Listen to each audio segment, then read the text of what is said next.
Hey folks, it's Bernakevitch with All Points Design. That's allpointsdesign.ca.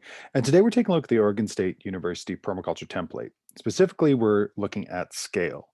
Now, there's lots of different ways to work with scale, but one of the easiest ways is to bring an image in from Google Earth, as we've shown in previous tutorials, with a scale bar.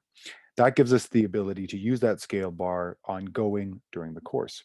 One of the things I like to do is I like using a differentiated scale bar. So I've got the full percentage of the scale bar, half of that, and then integers of that.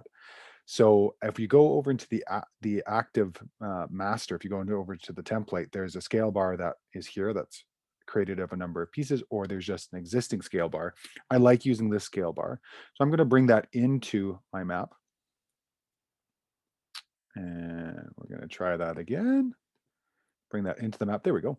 And we can make this bigger, we can make this smaller, but here's our scale bar. And then what we want to do is we want to bring it down and we want to size it appropriately to our 10-meter existing.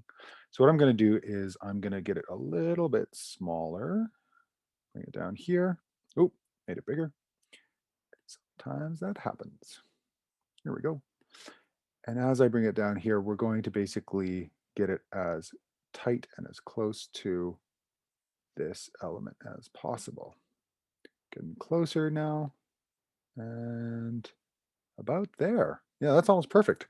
Great. So now that I've got my scale bar, I can add text elements to it. So that way I have the different uh, measurements to it. And as we go down into my later elements here, I've got 10 meter, 5 meter, and 1 meter. And that's enough for our purposes for going forward with scale bar. So this is one way to create your scale bar in Google Slides.